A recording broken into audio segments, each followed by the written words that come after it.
ಸಖತ್ ಖಾರ ಬಣ್ಣ ಮತ್ತು ರುಚಿ ಆಚಿ ಚಿಲ್ಲಿ ಪೌಡರ್. ಇನ್ನೊಂದು ವಿಚಾರ ಗೊತ್ತಾ? ಶುಕ್ರ ಅಂದ್ರೇನು?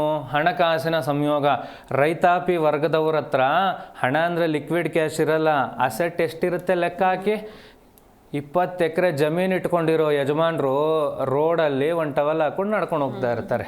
ಅದೇ 20-30 ಸೈಟ್ ಇರೋರು ಬೆಂಗಳೂರಲ್ಲಿ ಒಡವೆ ಹಾಕ್ಕೊಂಡು ಚೆನ್ನಾಗಿರೋ ಬಟ್ಟೆ ಹಾಕ್ಕೊಂಡು ನಡ್ಕೊಂಡು ಹೋಗ್ತಾ ಇರ್ತಾರೆ.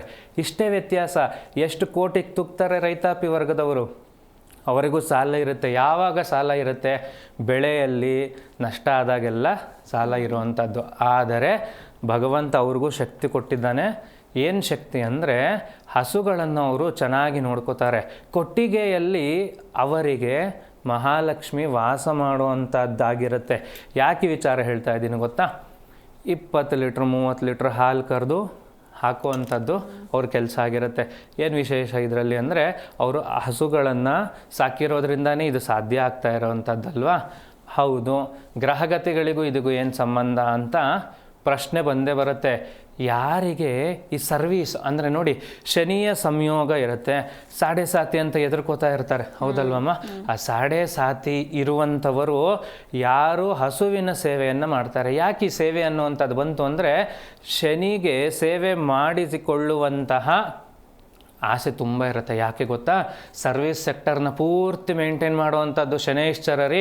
ಶನಿ ಶಾಂತಿ ಮಾಡಿಸ್ಕೊಳ್ಳಿ, ಎಳ್ಳೆಣ್ಣೆ ಅಭಿಷೇಕ ಮಾಡಿಸಿ ಅಂತೆಲ್ಲ ಹೇಳಿರ್ತಾರೆ. ಆದರೆ ಅದಕ್ಕೆಲ್ಲ ನಮ್ಮ ಹತ್ರ ದುಡ್ಡಿರಲ್ಲ. ಆ ದುಡ್ಡು ಸಂಪಾದನೆ ಚೆನ್ನಾಗಿ ನಮಗೆ ಆಗಬೇಕು ಅಂದರೆ ಹಸುವಿನ ಸೇವೆ, ಕೊಟ್ಟಿಗೆಯಲ್ಲಿ ಹಸುವಿಗೆ ಸಂಬಂಧಪಟ್ಟ ಕೆಲಸಗಳನ್ನು ಮಾಡಬೇಕು.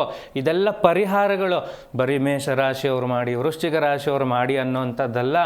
ನಾನು ನಿಮಗೆ ಹೇಳ್ಕೊಡ್ತಾ ಇರೋದು ಸಾಮಾನ್ಯವಾಗಿ ಯಾರು ಯಾವುದೇ ರಾಶಿಯವರಾಗಿದ್ರೂ ಈ ಕೆಲಸಗಳನ್ನು ಮಾಡಿ. ಒಂದು ಸಣ್ಣ ಉದಾಹರಣೆ ಕೊಡ್ತೀನಿ ನೋಡಿ. ಅಮಾವಾಸ್ಯೆ ದಿನ ಈ ಸೇಟು ಅಂಗಡಿಗಳೆಲ್ಲ ಬಾಗ್ಲಾಕಿರುತ್ತೆ, ಗೊತ್ತಿದೆಯಮ್ಮ ನಿಮಗೆ? ಹೌದು.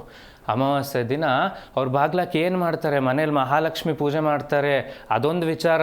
ಎರಡನೇ ವಿಚಾರ ಏನು ಗೊತ್ತಾ? ಗೋಶಾಲೆಗಳಿಗೆ ಹೋಗಿ ಹಸುವಿನ ಸೇವೆಯನ್ನು ಅವ್ರು ಮಾಡ್ತಾರ್ರಿ. ನಿಮ್ಮ ಮನೆ ಪಕ್ಕದಲ್ಲಿ ಸೇಟು ಅಂಗಡಿ ಇದ್ರೆ ಹೋಗಿ ವಿಚಾರಿಸಿ, ಅಮಾವಾಸ್ಯೆ ದಿನ ನೀವೇನು ಮಾಡ್ತೀರಿ ಅಂತ. ಅವರು ಖಂಡಿತವಾಗಿಯೂ ಗೋ ಸೇವೆಗಳನ್ನು ಮಾಡುತ್ತಾರೆ. ಅದರಿಂದ ಅವ್ರ ಅಂಗಡಿಯಲ್ಲಿ ಎಷ್ಟು ವ್ಯಾಪಾರ ಆಗ್ತಾ ಇರುತ್ತೆ ನೀವು ನೋಡಿದ್ದೀರಾ ತಾನೇ? ಅದೇ ಥರ ನಮ್ಮಂಥ ಅಂಗಡಿಗಳಲ್ಲಿ ಯಾಕೆ ವ್ಯಾಪಾರ ಆಗೋದಿಲ್ಲ ಅನ್ನೋಂಥದ್ದು ನಿಮ್ಮ ಪ್ರಶ್ನೆ ಆಗಿರುತ್ತಲ್ಲ. ಅದರ ಹಿಂದೆ ಇರೋ ಸೀಕ್ರೆಟ್ ಇದೇನೆ. ಗೋಶಾಲೆಗಳಲ್ಲಿ ಹಸುವಿನ ಸೇವೆಗಳನ್ನು ಮಾಡುವುದರಿಂದ ಖಂಡಿತವಾಗಿಯೂ ಮಹಾಲಕ್ಷ್ಮಿ ಸಂಪ್ರೀತ ಆಗ್ತಾರೆ. ಅದರ ಜೊತೆಗೆ ನವಗ್ರಹಗಳಲ್ಲಿ ಶನಿಯ ಸಂಯೋಗ, ಶುಕ್ರನ ಸಂಯೋಗ, ಕೇತುವಿನ ಸಂಯೋಗ ಇರುವಂಥವರೆಲ್ಲರೂ ಹಸುವಿನ ಲಾಲನೆ ಪಾಲನೆ ಮಾಡುವುದರಿಂದ ಖಂಡಿತವಾಗಿಯೂ ಅವರ ಜೀವನದಲ್ಲಿ ಕೆಲವೊಂದಷ್ಟು ಬದಲಾವಣೆಗಳನ್ನು ಕಾಣಬಹುದು.